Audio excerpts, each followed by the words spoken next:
السلام عليكم ورحمة الله وبركاته. بسم الله الرحمن الرحيم. الحمد لله رب العالمين الرحمن الرحيم مالك يوم الدين وبه نستعين وأشهد أن لا إله إلا الله وحده لا شريك له له الملك وله الحمد يحيي ويميت وهو على كل شيء قدير إله الأولين والآخرين وأشهد أن محمدًا عبده ورسوله وصفيه وخليله صلى الله عليه وعلى آله وأصحابه وبارك وسلم تسليمًا كثيرًا إلى يوم الدين. اللهم انفعنا بما علمتنا وعلمنا ما ينفعنا وزدنا علما. اللهم إنا نعوذ بك من علم لا ينفع ومن قلب لا يخشع ومن نفس لا تشبع ومن دعوة لا يستجاب لها. اللهم آت نفوسنا تقواها وزكها أنت خير من زكاها أنت ولينا ومولاها. يا حي يا قيوم برحمتك نستغيث أصلح لنا شأننا كله ولا تكلنا إلى أنفسنا طرفة عين. سبحانك لا علم لنا إلا ما علمتنا إنك أنت العليم الحكيم. الحمد لله আল্লাহ তাবারক ওয়া তাআলার বিশেষ দয়ায় তার বিশেষ অনুগ্রহে আমরা আল্লাহর পক্ষ থেকে আসা সর্বশ্রেষ্ঠ সর্বশেষ তার পছন্দনীয় দিনটুকু জানতে বুঝতে মানতে চেষ্টা করছি। আল্লাহর কাছে আমাদের দোয়া, আল্লাহ আমাদের এই দিনই জীবনটুকু কবুল করে নেন, আমাদের ভুলগুলোকে আল্লাহ সংশোধন করে দেন, আমাদের গুনাহগুলো অন্যায়গুলো অপরাধগুলোকে আল্লাহ মাফ করে দেন। আল্লাহ আমাদেরকে ঈমান আর ইসলামের সুন্দরতম হালাতের উপরে বাঁচিয়ে রাখেন। ঈমান আর ইসলামের সুন্দরতম হালাতের উপরেই আল্লাহ আমাদেরকে মৃত্যুদান করেন। আল্লাহুম্মা আমিন। আলহামদুলিল্লাহ, আমরা কোরআনুল কারীমের ধারাবাহিক তালিমি মজলিসে সূরা আন-নিসা থেকে পড়ছিলাম। সূরা আন-নিসার ৩৬ নম্বর আয়াতের উপরে আমাদের আলোচনা চলছিল। আমরা বলছিলাম যে এই আয়াতে কারীমাতে আল্লাহ তাবারক ওয়া তাআলা দুই ধরনের হকের কথা উল্লেখ করেছেন। একটি হচ্ছে আল্লাহর হক, আর তা হচ্ছে এককভাবে এক আল্লাহর ইবাদত করা, আল্লাহর সাথে কোনো কিছুকে অংশীদার সাব্যস্ত না করা।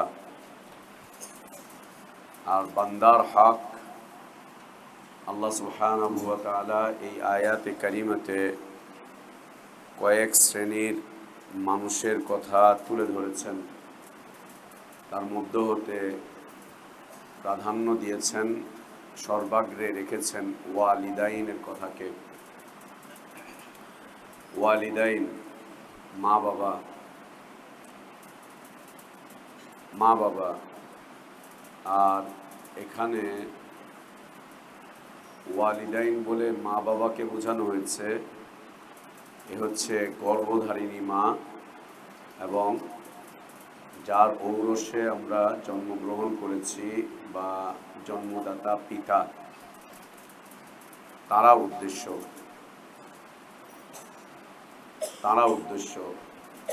এখানে ওয়ালিদাইন দ্বারা শাশুড়ি উদ্দেশ্য নয়, অথবা দুধমা উদ্দেশ্য নয়, অথবা ধর্মমা, আমাদের দেশে যেটা বানানো প্রচলিত একটা আছে ধর্মমা, সেই ধর্মমাও উদ্দেশ্য নয়, অথবা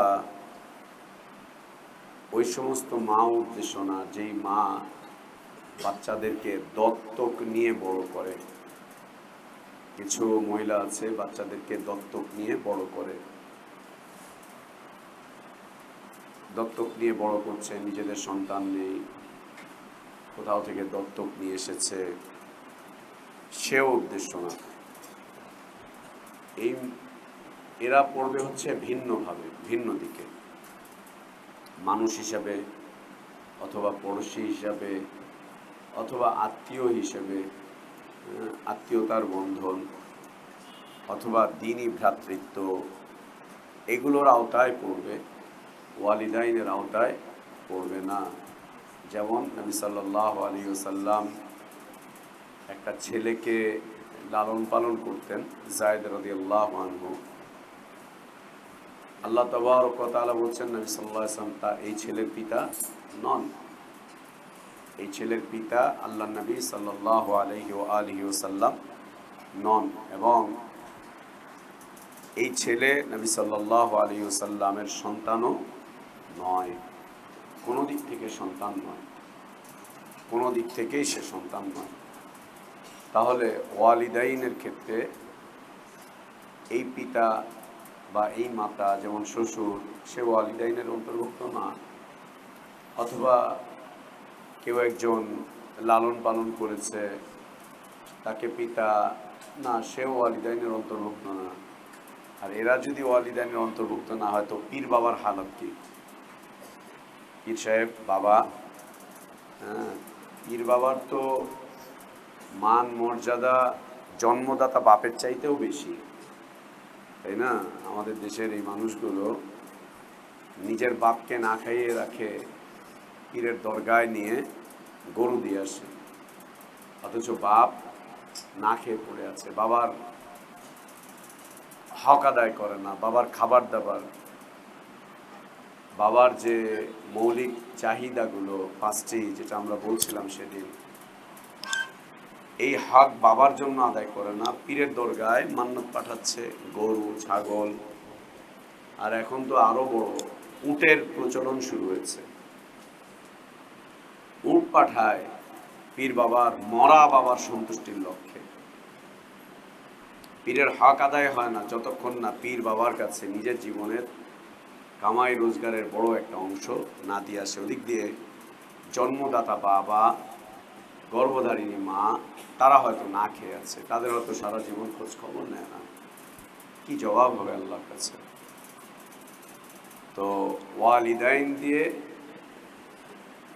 যে বাবার ঔরসে জন্মগ্রহণ করেছি, যে বাবার মাধ্যম দিয়ে দুনিয়ার আলো দেখেছি, আর যে মা আমাদেরকে গর্ভে ধারণ করেছেন, তারা উদ্দেশ্য।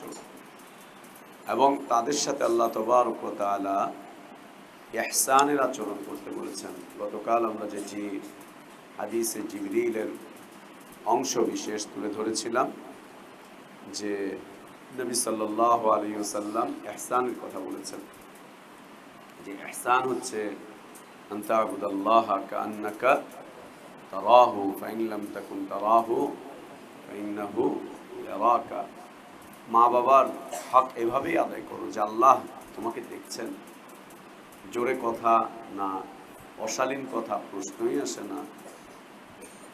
এবং তাদের সাথে কথা বলতে গিয়ে আল্লাহ তাবারক ওয়া তাআলা বলছেন ওয়াকুল লাহুমা কাওলান কারীমা। কাওলান সাদীদাও বলেননি আল্লাহ, কাওলান সাদীদা বলেননি মা বাবার ক্ষেত্রে। সত্য কথা বলো না, সত্য কথা কখনো তিতা হয়, সত্য কথা কখনো অপ্রিয় হয়, সত্য কথা কখনো কখনো মানুষের কষ্টদায়ক হয়। মা বাবার সাথে এই শব্দগুলোও ব্যবহার করা যাবে না, ওগুলোও ব্যবহার করা যাবে না। কাওলান সাদীদা না, এটা একটা মানুষের হক যে আমি কাওলান সাদীদা বলবো। আল্লাহ বলছেন ইত্তাকুল্লাহ ওয়া কুলু কাওলান সাদীদা। দুনিয়ার সব ক্ষেত্রে বলো কাওলে সাদীদ, দুনিয়ার সব ক্ষেত্রে বলো বলো। দ্বিতীয় একটা কাউল হচ্ছে কাওলান মারুফা। মা বাবার ক্ষেত্রে আল্লাহ বলছেন না, কাওলান কারীমা। কাওলান কারীমার মধ্যে এই দুইটা অবশ্যই থেকে যাবে। কাওলান কারীমার মধ্যে কাওলান মারুফা রয়েছে, কাওলান সাদীদাও রয়েছে। কাওলান সাদীদাও আছে, এবং আরেকটি কাওল হচ্ছে হুসনা, হুসনা, হ্যাঁ, কাওলে হাসান, মা বাবার সাথে এটাও, ওয়ালিদাইনের সাথে হাসান কথাও না, করিমা, করিম। কত সম্মানিত শব্দ আছে, তুমি ডিকশনারি বের করে আনো, খুঁজে দেখো যে কত সম্মানের শব্দ দিয়ে মাকে বাবাকে কথা বলা যায়। যদি ওটা না পারো তাহলে নীরব থাকো, চুপ থাকো, জবাব দিতে চেও না। কত সম্মানের বাক্য আছে তোমার খোঁজে, যদি তোমার খোঁজে না থাকে তাহলে আরো খোঁজো, আরো খুঁজে বের করো, আরো খুঁজে বের করো। কয়েকদিন আগে আমরা কাওলান সাদীদার উদাহরণ দিয়েছিলাম না, এটা কে রে? সেটা আমার মায়ের হাজবেন্ড। ওটা কে? আমার বাপের ওয়াইফ। কথা সত্য না অসত্য? সত্য। এটা আমার বাপের ওয়াইফ আর ওটা আমার মার হাজবেন্ড। কথা সত্য, কিন্তু মার কাছে এই শব্দটা কেমন লাগবে, বাবার কাছে এই শব্দটা কেমন লাগবে? কথাটা সত্য, কিন্তু কেমন লাগবে, কেমন লাগবে? আবার এটা কে রে?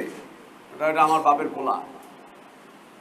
কেউ একজন জিজ্ঞেস করছে কে রে, কোনো একটা জ্ঞানজাম হয়েছে বা কিছু হয়েছে, তোমার বাপটা সব উপস্থিত আছে, বাপের সাথে হয়তো ঝগড়া বিবাদ কিছু হয়েছে, এটা কে রে? আর আমার বাপের পোলা, আমার বাপের পোলা। আর এটা কে? এটা আমার মার মাইয়া। কথা সত্য, বলছো না যে এটা আমার ভাই, আমার বাপের পুত। এটা কখন হয়? সুবহানাল্লাহ, যখন কোথাও কোনো দ্বন্দ্ব ফাসাদ গ্যাঞ্জাম লেগে যায়।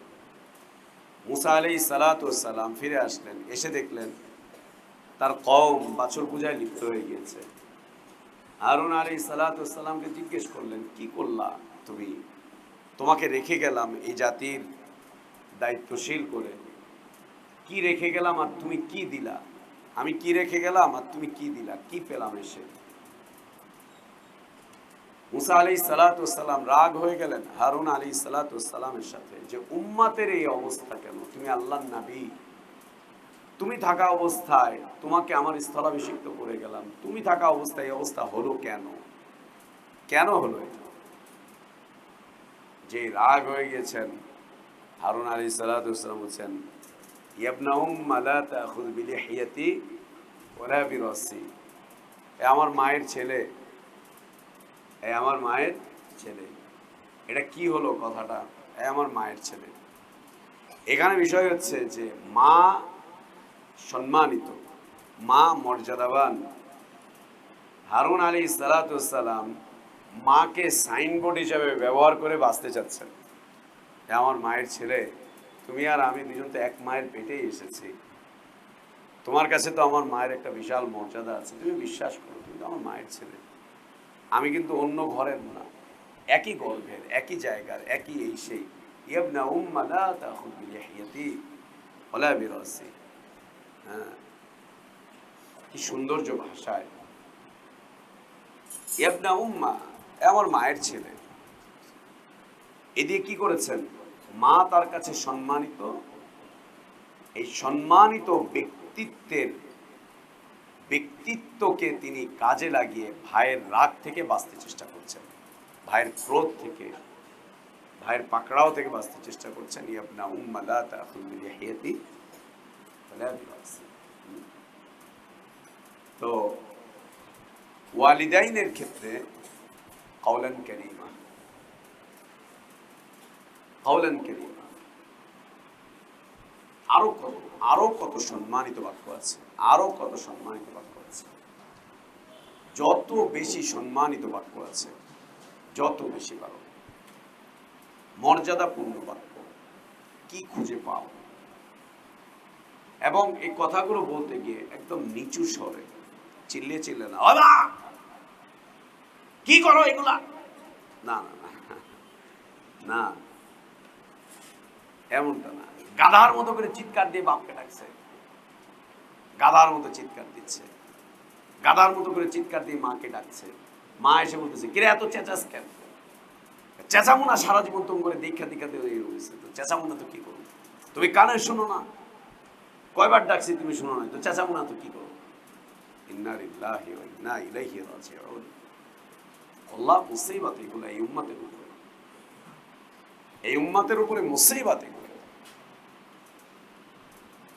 এই উম্মত না সাধারণ জনগণের মর্যাদা বুঝে, না পাড়াপড়শির মর্যাদা বুঝে, না নিকটাত্মীয় মর্যাদা বুঝে, না ওয়ালিদাইনের মর্যাদা বুঝে, না রসুলের মর্যাদা বুঝে, না আল্লাহর মর্যাদা বুঝে, কোনটাই না। এক বিশাল মুসিবত, এক বিশাল মুসিবত।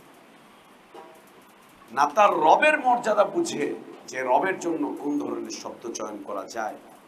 রবকে খোদা নামে ডাকতেছে, উপরওয়ালা বলে ডাকতেছে তো ডাকতেছে, বিধাতা বলে ডাকতেছে তো ডাকতেছে রবকে। এই নাম ওই নাম সেই নাম, যেই নাম মনে চাচ্ছে সেই নাম রবকে দিয়ে দিচ্ছে। আর রবের সম্মান নষ্ট হওয়ার কারণে বাকি সবার সম্মান মাটির সাথে মিশে যাচ্ছে, মাটির সাথে মিশে যাচ্ছে। মনে রাখতে হবে, অনেক সময় আমরা দেখি মুখের কথা দিয়ে অনেক কিছুকে জয় করা যায়, ব্যবহার দিয়ে অনেক কিছুকে জয় করে নেওয়া যায়, যা অর্থ দিয়ে, সম্পদ দিয়ে, অন্য কিছু দিয়ে জয় করা যায় না। ওয়ালিদাইনের ক্ষেত্রে আল্লাহ তাবারক ওয়া তাআলা এই বিষয়টাই দিয়েছেন, মা বাবার মন জয় করো। তুমি গরিব, ইনকাম টিনকাম তেমন বেশি নেই, মা বাবাকে এত বেশি তুমি টাকা পয়সা দিতে পারছো না, তাদেরকে তুমি এত বেশি খরচ করতে পারছো না, কিন্তু তোমার জবান তো আল্লাহ দিয়েছেন না, এই জবানটাকে ব্যবহার করো। আর মা বাবা হচ্ছে এমন এক সত্তা, মা বাবা এমন এক সত্তা যে সন্তানের ছোট্ট একটু কথাতেই মা বাবা গলে যায়, সামান্য কথাতেই গলে যায়। এবং মা বাবা সন্তানের কথাতে এত বেশি বিগলিত হয়, যার 10 ভাগের 1 ভাগও সন্তান মা বাবার কথায় বিগলিত হয় না। বাবারে যাইস না রে, করিস না রে, নিস না রে, ধরিস না রে, তোরে আল্লাহর দোহাই লাগে, তুই কামটার করিস না, হেন না তেন না, কে কার কথা তো আর কয় দোর। আর সেই জায়গায় সন্তান মা বাবাকে বড় হওয়ার পরে ছোট্ট ছোট্ট কথা দিয়ে সন্তান মা বাবাকে একদম গলিয়ে ফেলতে পারে, একেবারে গলিয়ে ফেলতে পারে ছোট ছোট কথাতে। কোটি টাকা দিয়েও মাকে বাবাকে এত সন্তুষ্ট করতে পারবা না, তোমার মুখের সম্মানিত ভাষা দিয়ে যা পারবা না। কোটি টাকা ব্যবহার করলেও, খরচ করলেও মা বাবাকে তুমি সেভাবে করে তোমার কাছে পাবা না, যেভাবে ছোট্ট একটা সম্মানিত আচার আচরণ বা আচার ব্যবহারের মাধ্যম দিয়ে তাকে পাবে। সম্মানিত আচার ব্যবহারের মাধ্যম দিয়ে যেভাবে তুমি তাকে পাবে, যেভাবে তাকে তুমি পাবে। আল্লাহ তাবারক ওয়া তাআলা এই যে আমাদের জন্য বিষয়বস্তু রেখেছেন, এই যে বিষয়বস্তু রেখেছেন যে তাদের সাথে কওলে কারীম ব্যবহার করো। তুমি দরিদ্র মানুষ, হত দরিদ্র মানুষ, তেমন কিছুই নেই তোমার করার মতো, তারা যেভাবে তোমার পিছনে খরচ করতে পেরেছেন তুমি সেভাবে খরচ করতে পারো না, কিন্তু বাক্য বিনিময় করো উত্তম, এ দিয়ে তাদেরকে জয় করার চেষ্টা করো, এ দিয়ে তাদেরকে জয় করার চেষ্টা করো। আকুল লাহুমা কাওলান কারীমা ফালা তাকুল লাহুমা উফ। মা বাবার সামনে কোনোদিন তুমি তোমার বিরক্তির ভাব প্রকাশ করতে চেও না। কোনো কারণে, তাদের কোনো আচরণে, তাদের কোনো কথায়, কোনো ব্যবহারে তুমি কষ্ট পাচ্ছ, পেতেই পারো, মানুষ তো পেতেই পারো। এখন কষ্ট যেহেতু পাচ্ছ, কার কাছে গিয়ে বিচার দিবা? বাপের নামে বিচার দেয় চাচার কাছে, মার নামে বিচার দেয় গিয়ে মামার কাছে, মার নামে মামার কাছে বিচার দেয়, বাপের নামে চাচার কাছে গিয়ে বিচার দিচ্ছে। এই জায়গাটাতে না হলে বাপের নামে শ্বশুরের কাছে গিয়ে বিচার দেয়, গিয়ে বিচার দিয়ে বলে যে আমার বাপ আমার সাথে এই করছে, ওই করছে, তেল করছে। তখন শ্বশুরের ফুসলায় দেয়, জামাই এটা করো, এটা করো, তোমার বাপের হ্যান করে দাও, ত্যান করে দাও, ব্যাস ফুসলাই দিচ্ছে। অথবা মা বাবার নামে বিচার দিচ্ছে কোথায় গিয়ে? সুবহানাল্লাহ, চেয়ারম্যানের কাছে, মেম্বারের কাছে, এলাকার নেতার কাছে মা বাবার নামে বিচার দিচ্ছে। কি, আব্বাই আমারে জমিটা পিছন দিকে দিছে, সামনে থেকে দেয় নাই, হ্যাঁ বড় পোলারে এটা দিয়ে। আমি এটা চাইলাম, আমার আব্বা এটা দিল না। আমি বিদেশে যাইতে চাইলাম, আব্বারে কইলাম, আব্বা আমার এটা দিল না। হ্যাঁ কয় যে না, টাকা দিব না, এই করবো না, সেই করবো না। ছি ছি ছি ছি ছি। বাপ তার সম্পদ তোমাকে দিবে না তো তোমারে তো মাতবরি কি আছে, তোমারে তো চাওয়ার কি আছে, কামাই করে নাও। বিদেশ যাইতে চাইছি, দেয় না, হ্যাঁ। ওটা করতে চাইছি, হ্যাঁ দেয় না। এটা করতে চাইছি, হ্যাঁ দেয় না। কি এর বাপ এটা আমার? এটা আমার কিসের বাপ? এটা আবার কেমন মা? আমার একটু শান্তি দেখতে পারেন না, আমি একটু ভালো খামো, ভালো থাকুম, এটা দিতে পারেন না। ব্যবসা করুম, একটু টাকা দেয় না, হ্যান না তেন না। কোথায় গিয়ে বিচার দিচ্ছে? এই দরজায়, সেই দরজায়। আল্লাহু আকবার। আল্লাহ বলছেন তাদের কোনো আচার আচরণে, ব্যবহারে কোনো কারণে যদি তুমি কোনো সমস্যার মধ্যে পড়ো, ফালা তাকুল লাহুমা উফ, বিরক্তির ভাব প্রকাশ করতে চাও না। ওয়ালা তানহারহুমা ওয়াকুল লাহুমা কাওলান কারীমা ওয়াখফিদ লাহুমা জানাহাদ দুল্লি মিনার রাহমা। তোমার দেহটাকে বিছিয়ে দাও মা বাবার পায়ের সামনে, বিছিয়ে দাও না, মানে তোমার যা আছে সব উজাড় করে দাও, একদম উজাড় করে দাও মা বাবার সামনে, যা আছে সব। এই জন্য প্রত্যেক সন্তানের সম্পদ হচ্ছে তার মা বাবার সম্পদ। যদি বাবা বলে তোর এই টাকা আমি এমনি খরচ করবো, সন্তানের অধিকার নেই যে না বাবা তোমাকে দিব না। হাদিসের ভাষ্য এটাই, সুন্নাহ এটাই। সন্তানের টাকা থেকে মা বাবা যেভাবে ইচ্ছা সেভাবে খরচ করতে পারবে, সন্তান বাধা দেওয়ার অধিকার নেই। খালি হারাম পথে নিষেধ করবে যে না। বাপ কইতেছে আমার 56 ইঞ্চিটাই না দেবেটা, এই 22 ইঞ্চি দিয়ে কি চলে? 56 ইঞ্চি লাগলো। হ্যাঁ, ব্রিটিশ আমলের ওটা দিয়ে কি চলে? এখন ফ্ল্যাট টেলিভিশন আসছে, ওটা দিয়ে। বাপ বলতেছে রিটায়ার্ড করছি, ঘরে ভাল লাগে না, এই না সেই না, ডিশের কেবলটা লাগায় দে, আমি এখন ভারতীয় চ্যানেল দেখবো। বেড়া বুড়া বয়সে মানসিক টেনশন, প্রেশার বাড়তেছে, হ্যান হইতেছে, তেন হইতেছে, একটু আরাম টারাম করে যাওয়ার দরকার। ডাক্তারও বলছে ওনারে মানসিক প্রেশানি দিবেন না। তখন কি করতে হবে? তারা সারাদিন নাটক আর সিনেমার মধ্যে বুড়া বয়সে বসায় রাখতে হবে, যাতে আল্লাহর ওলি হয়ে দুনিয়া থেকে বিদায় দিতে পারে। হ্যাঁ, যাতে আল্লাহর ওলি হয়ে নাচ গান দেখতে দেখতে দুনিয়া থেকে বিদায় নিতে পারে। হ্যাঁ, আল্লাহর ওলি হয়ে বিদায় নেয়। আর ও মরার পরে হুজুর ওর কানের সামনে এসে কোরআন নিয়ে কোরআন পড়ে শোনায় মরা বেটাকে। আস্তাগফিরুল্লাহ ওয়া আতুবু ইলাইহি। আশ্চর্য।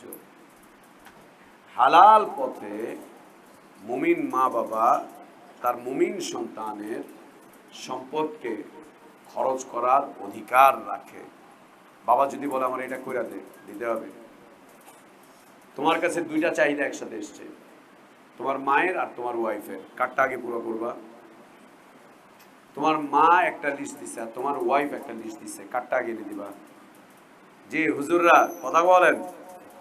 হ্যাঁ, ঘোড়ার ডিম। মার চোখের পানি ফালা দিয়ে মায়ের থেকে কাইডা নিয়ে আসো, আরো কাইডা নিয়ে আসো। বউ একটা ফর্দ দিয়েছে, মা একটা ফর্দ দিয়েছে। বউ একটা চাহিদা দিয়েছে, মা একটা চাহিদা দিয়েছে। বউ অসুস্থ, মা অসুস্থ। বউ ক্ষুধার্ত, মা ক্ষুধার্ত। বউয়েরও একটা মৌলিক চাহিদা, মায়ের একটা মৌলিক চাহিদা। কারটা আগে থাকবে? মায়েরটা। কিন্তু মা এত দয়াবান, মা বলে বাবা আগে ভোরটা দেখ, আগে ওটা আন, ওটা আন। আমি আর কি 2 দিন পরে মরে যাবো, বুড়া হয়ে গেছি, আগে ওরটা না, আমারটা ঠিক হয়ে যাবে, এমনি ঠিক হয়ে যাবে, তুই দোয়া কর ভালো হয়ে যাবে, আগে ওর জন্য কিছু কর। কিন্তু দুনিয়াতে কোনো বউ বলে না যে তুমি আগে মারটাই না দাও। কি বলে বউ? তুমি একাই, আর পোলাপাইন নাই, এগারো কইতে পারে না, তোমার একারই দায়িত্ব। কি খবিসি কথা, কত খবিসি কথা। তুমি একা, আর পোলাপাইন নাই, এরা কি দিছে? তোমার মেজো ভাই কি দিছে? তোমার বড় ভাই কি দিছে? তুমি একাই তো সব খরচ করো, হাসপাতালের বিল দাও, এই করো, ওই করো, সেই করো। এগো কোনো দায়িত্ব নাই? তোমার একার উপরে মনে হয় সব দায়িত্ব আসমান ভাইয়া পড়ছে না? এই স্ত্রী খবিস, শতভাগ নিশ্চিত এই স্ত্রী খবিস। এই স্ত্রী তোমার জান্নাতের পথের বাধা। তোমার মার খেদমত করে যে তুমি জান্নাত নিবা, এই স্ত্রী বাধা, এই স্ত্রী বাধা। এই কথা কোনোদিন কান দিবা না। এই কথা যে স্ত্রী বলবে সে কোনোদিন সালেহা নয়, সে কোনোদিন নেক হতে পারে না। বরং সেই স্ত্রী নেক যে স্ত্রী বলবে মায়ের খবর নাও, কেন দিচ্ছ না। তখন স্বামী বলবে যে না, অন্য ভাই বোনরা দেয় না, আমি একা। অন্য ভাই বোনরা দেয় না, তাতে তোমার কাজটা কি? কে দেয় না দেয়, কে দেয় না দেয়, কে খবর নেয় না নেয়, তাতে তোমার লাভটা কি? তোমার কাজ তুমি করো, তুমি আইনা দাও। সুবহানাল্লাহ, সুবহানাল্লাহ। এই স্ত্রী হচ্ছে নেক। মায়ের এটা লাগবে, বাবার এটা লাগবে, এনে দাও। বয়স হয়ে গিয়েছে ওনাদের, কষ্ট সহ্য করতে পারবে না, এই না সেই না, আগে তাদেরটা দাও, তারপরে আমার জন্য এনো। অসুবিধার কিছু নেই, আমি ম্যানেজ করে নিব না, আমি মানিয়ে নিব না, আমারটা ঠিক হয়ে যাবে, আগে তাদেরটা দেখো। এ হচ্ছে তোমার জান্নাতের জন্য সহায়ক স্ত্রী। এই স্ত্রী হচ্ছে জান্নাতের সহায়ক স্ত্রী। এই স্ত্রী তোমাকে জান্নাতে যাওয়ার পথে সহায়তা করছে। মায়ের খেদমত করে জান্নাত নাও, বাবার খেদমত করে জান্নাত নাও। মায়ের পায়ের নিচে আল্লাহ জান্নাত দিয়েছেন, স্ত্রী পায়ের নিচে দোজাখ। স্ত্রী পায়ের নিচে কি? দোজাখ, দোজাখ। স্বামী দায়ুস হিসাবে জাহান্নামে যাবে। কার কারণে? মায়ের জন্য। যে পুরুষ দায়ুস হিসাবে জাহান্নামে যাবে, কার কারণে? মায়ের জন্য না স্ত্রীর জন্য? স্ত্রীর জন্য। আর মায়ের হক আদায় না করে জাহান্নামে যাবে সন্তান, হক আদায় না করে জাহান্নামে যাবে সন্তান।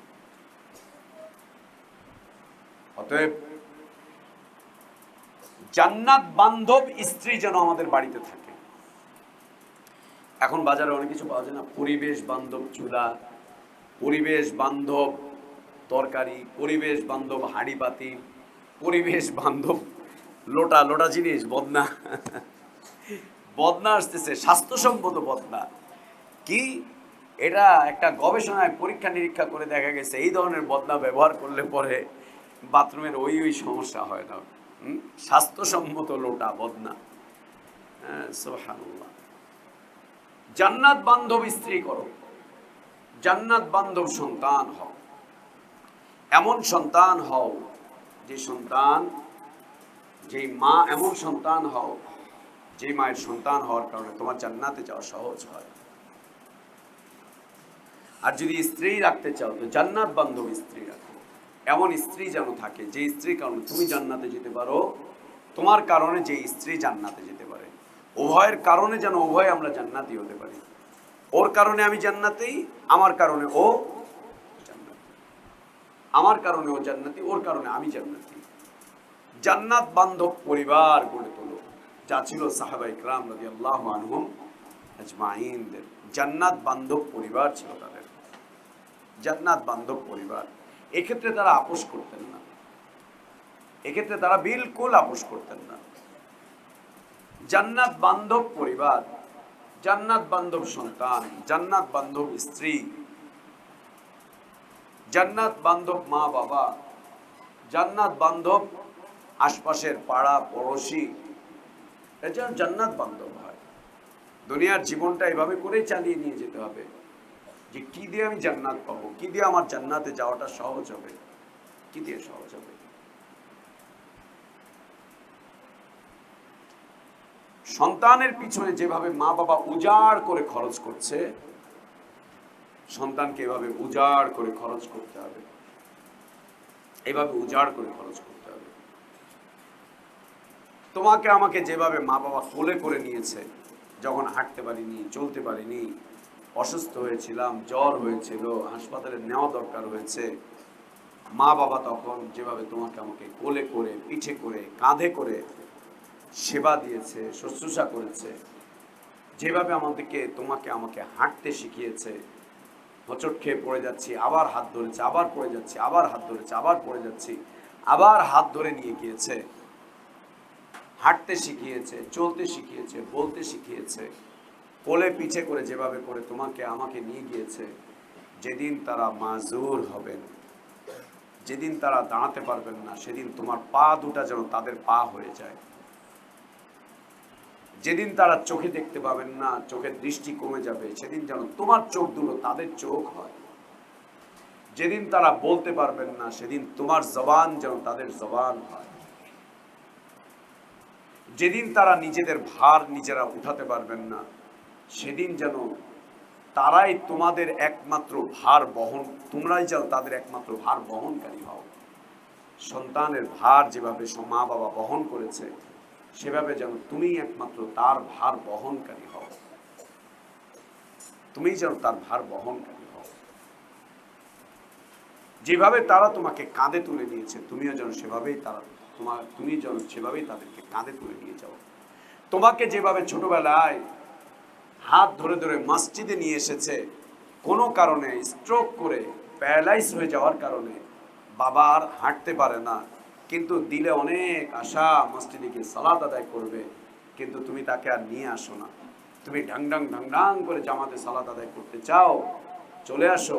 তোমার বাবারও ইচ্ছে করে যে মসজিদে যাই, ছেলেটা আমাকে নিয়ে যাক, কিন্তু বেচারা মুখ ফুটে বলতে পারে না যে কিভাবে বলবে। শেষ পর্যন্ত সে বলে যে না থাক বাবা, তুই যা, আমি এখানে থাকি, আমাকে তুই কিভাবে তুলবি, কিভাবে নিবি, তোর কষ্ট হবে, এই সেই। কিন্তু তারও একটা চাহিদা, সেও মসজিদে যায়। আর তার চাহিদা থাক আর না থাক, প্রথম জীবনে যেভাবে তারা তোমার দ্বীনের তারবিয়াত দিয়েছে, সালাতে নিয়ে গিয়েছে, শেষ সময় তাদেরকে মসজিদের কাতারে নিয়ে যাওয়ার দায়িত্ব তোমাদের। মসজিদের কাতারে নিয়ে যাও, কাতারে নিয়ে যে দাঁড় করিয়ে দাও, হুইল চেয়ারে করে নিয়ে যাও, কোলে করে নিয়ে যাও, নিয়ে যে দাঁড় করিয়ে দাও, দাঁড় করিয়ে দাও।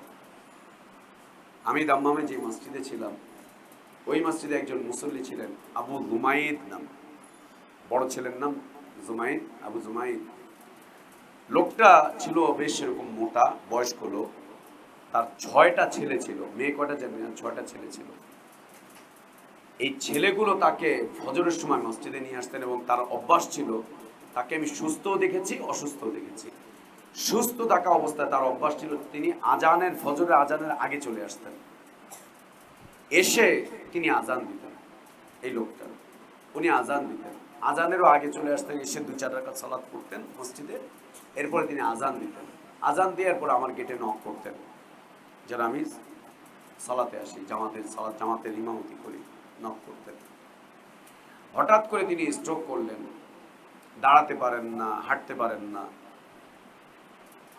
ছেলেগুলো তাকে গাড়িতে করে নিয়ে আসতো, মসজিদের সামনে এনে চাইলে হুইল চেয়ারে করে মসজিদে ঢুকাতে পারে, কিন্তু তার ছেলেদেরকে আমি নিজে দেখেছি এভাবে করে বাপকে কোলে করে পাজা করে এনে এরপর মসজিদের কাতারে ঢুকিয়ে চেয়ারে বসাতো। আমি একদিন বললাম, একটা আরাবিয়াতে করে আনলেই তো হয়, তোমাদের কষ্ট হয়, একটা আরাবিয়াতে করে নিয়ে আসো। তখন ছেলে আমাকে উত্তর দিল, এত সুন্দর উত্তর। আমাকে বলছে যে শেখ, বাবা আমাদেরকে ছোটবেলায় হুইল চেয়ারে করে কোথাও নিয়ে যান নাই, বাবা আমাদেরকে কোলে করে রাস্তায় নিয়ে গিয়েছেন, কোলে করে হাসপাতালে নিয়ে গিয়েছেন, বাবা আমাদেরকে এইভাবে করে নিয়েছেন। আমার বাপ কয়দিন বাঁচবে, হুইল চেয়ারে দিয়ে দিব, লোহার উপরে উঠাবো, তো আমাদের এই হাতগুলো কি করবে? বেশ মোটা, লম্বা চওড়া, ওজন অনেক। দেখছি যে হাঁপিয়ে যায় ছেলে, করে হাঁপাতে। তারপরে জবাব কি ছিল, বাবাকে হুইল চেয়ারের মধ্যে, আরাবিয়ার মধ্যে দিব, কি সওয়াব হবে? আমার এই হাত দুইটাকে এইভাবে করে কোলে করে নিয়ে আমার বাবাকে নিয়ে যাব, আমার এই হাতটাকে যদি আল্লাহ কবুল করেন, এই বহনের কারণে যদি আমার আল্লাহ আমাকে জান্নাত দান করেন। বাপ তার ছেলেকে বলে, আমাকে আরাবিয়াতে করে নিয়ে আসো। লাইয়া বাবা মালিশ,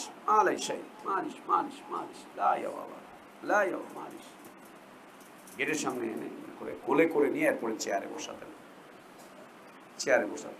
এরপর আমার কাছে বললো যে শেখ, বাবা তো এতদিন আজান দিয়েছেন, এখন তো আর বাবা দাঁড়াতে পারে না, মাইকটাও তো ওই জায়গায়, যদি আপনি অনুমতি দেন তাহলে মাইকটা বাবার কাছে এনে ধরেই শেষ জীবনেও বাবা আজান দিতে থাকো, শেষ জীবনেও আজান দিই। সুবহানাল্লাহ। বলতাম জি হ্যাঁ অবশ্যই করো। তখন এই শেষ বয়সে এসে ওই চেয়ারে বসে বসে আজান দিত এই লোকটা। তাকে এই অবস্থায় রেখে আমি বাংলাদেশে আসলাম। শেষ অবস্থা এটা, এই দেখে আমি আসলাম যে ছেলে বাপকে কোলে করে এনে কাতারে দাঁড়া করায়, কাতারে দাঁড়া করায়। ছেলে বরদাস্ত করেনি যে আমার বাপ সারা জীবন মসজিদে প্রথম কাতারে জামাতে সালাত আদায় করেছে, আর আজকে অসুস্থ প্যারালাইজ বলে বাবা ঘরে থাকবে। আমাদের দেশে কি করে, অসুস্থ হলে ওই বুড়ারে আর মসজিদে নিয়ে যায় না। বুড়া বলে, জিজ্ঞেস করে, না কে নিয়ে যাবে বাবা আমার মসজিদে, কে নিয়ে যাবে, আমি কি আর একা একা হুইল চেয়ার টেনে যেতে পারবো, এই করতে পারবো সেই করতে পারবো, থাক আমি থাকি তোমরাই যাও। আমাদের দেশে হুইল চেয়ারে মসজিদে আসতে লোকজন দেখা যায়, তেমন দেখা যায় না। সৌদি আরবের প্রত্যেকটা মসজিদে সিঁড়ির পাশে হুইল চেয়ার যাওয়ার একটা স্লোপ সিঁড়ি দেওয়া আছে, প্রত্যেক মসজিদে লেখাই আছে ওইখানে আল আরবিয়াত, ওখানে লেখাই আছে আল আরবিয়াত। প্রত্যেকটা মসজিদে হুইল চেয়ার নিয়ে একজন মুসল্লি ঢুকবে, মসজিদে ঢোকার যে রাস্তা সিঁড়ি ওইখান দিয়ে একটা হুইল চেয়ারের রাস্তা দিয়ে রেখেছে। মাজুর ব্যক্তিরা আসবেন, এসে সালাত আদায় করবেন মসজিদে, কেউ নিষেধ করে না, কেউ বলেও না এই হুইল চেয়ারে ময়লা টয়লা কেন যে আসে, এই বুড়া বেড়া কি দরকার, ঘরে থাকলেই তো পারে এই ময়লা আবর্জনা নিয়ে। না না না না না না, এটা আল্লাহর রাস্তার ধুলা, এটা আল্লাহর রাস্তার ধুলা। সালাত আদায় করতে এসেছে, মসজিদে ময়লা হয়েছে ঝাড়ু দিবা, পরিষ্কার করবা, শেষ হয়ে যাবে। মসজিদে আনো, বাবাকে মসজিদে আনো, ভাইয়া বাবাকে মসজিদে আনো। শেষ জীবনটা নেক আমলের মধ্যে কাটো। আল্লাহর কাছে এই শেষ খাতিমা বিল খাইর কামনা করো, নিজের জন্য মা বাবার জন্য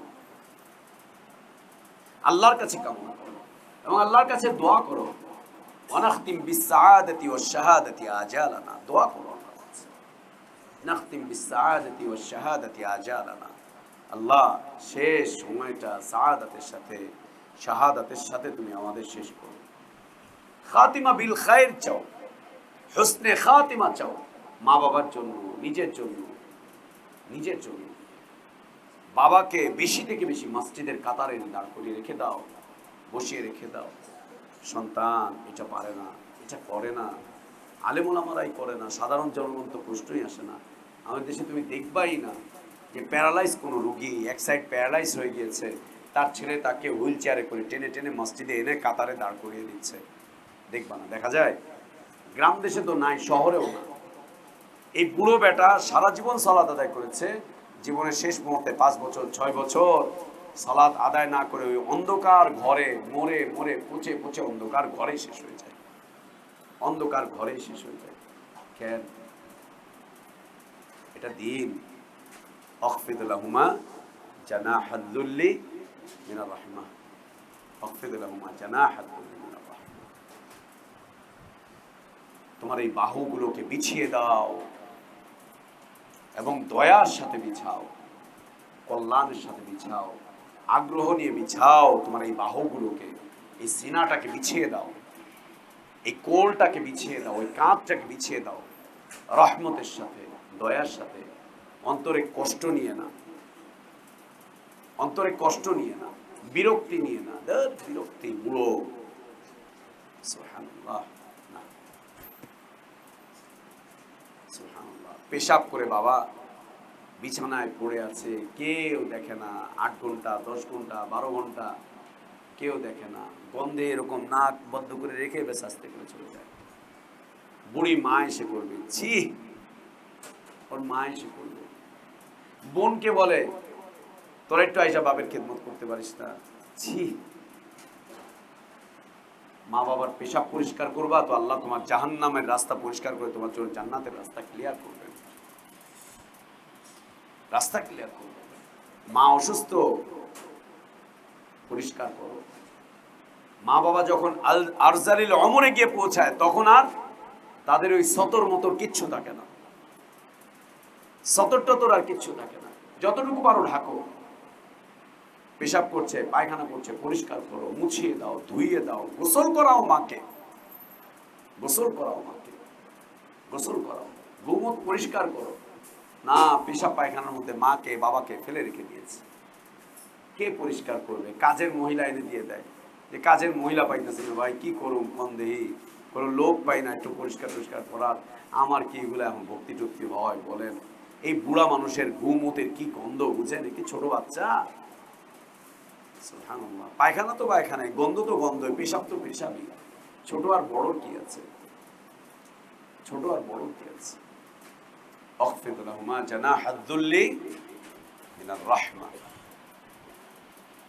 যত পারো নিজেকে বিলীন করে দাও, বিলীন করে দিয়ে আগে দাও, বিলীন করে আগে পুরোটা বিলীন করে দাও, বিলীন করে দিয়ে পরে বলো রব্বির হামহুমা কামা রব্বায়ানি সগীরা।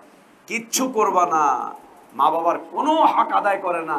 আর হুজুর যখন ওই যে মসজিদে 10টা টাকা দেয়, হুজুর চলে যায় রব্বির হামহুমা কামা রব্বায়ানি। বাঁদর এগুলো, ইতর, এগুলো ইতর, এগুলো শয়তান। কোরআনে আয়াতও ঠিক মতো পড়তে পারে না, কোনো হক আদায় করে না, আর হুজুরের সাথে করে কাঁদে, হুজুরের সাথে করে কাঁদে 5 টাকা দিয়ে। শয়তান এগুলো, ইতর এগুলো, এগুলো ইতর, এগুলো ইতর।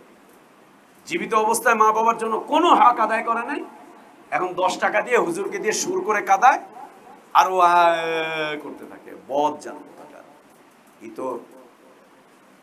এগুলো জান্নাতের রাস্তা অত্যন্ত সঙ্গীন, অনেক সঙ্গীন এগুলো জান্নাতের রাস্তা। এত সহজ না জান্নাতের রাস্তা, এত সহজ না। খালি ওই হাত উঠিয়ে রব্বির হামুমা বললেই হক আদায় হয়ে যায় না, যে হাত উঠিয়ে রব্বির হামুমা বলতেছেন ব্যাস হক আদায় হয়ে গেছে, বিলকুল না, একদম। আল্লাহ আমাদেরকে আমাদের ওয়ালিদাইনের সাথে ইহসানের আচরণ করার তৌফিক দান করেন। আল্লাহুম্মা আমিন। ওয়া আখির দাওয়ানা আলহামদুলিল্লাহি রাব্বিল আলামিন। সাল্লাল্লাহু ওয়াসাল্লাম ওয়া বারাকা আলা নবিয়িনা মুহাম্মদ ওয়া আলা আলিহি ওয়া আসহাবিহি আজমাইন। আমাদের রিয়াজ তোমরা সবাই চেনো।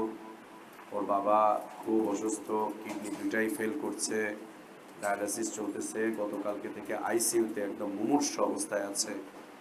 আল্লাহ যেন তাকে নেক হায়াত দান করেন, ইমানের হায়াত দান করেন। আর যদি তার হায়াত না থাকে, আল্লাহ যেন খাতিমা বিল খায়র দান করেন, ইমানের সাথে যেন আল্লাহ মৃত্যু দান করেন। আল্লাহ যেন তাকে সুস্থ করে ফিরিয়ে দেন, হায়াতে তাইয়্যিবা দান করেন, হায়াত না থাকলে ইমানের মৃত্যু দান করেন। সুবহানাকাল্লাহুম্মা বিহামদিকা আশহাদু আল্লা ইলাহা ইল্লা আনতা আস্তাগফিরুকা ওয়া আতুবু ইলাইক।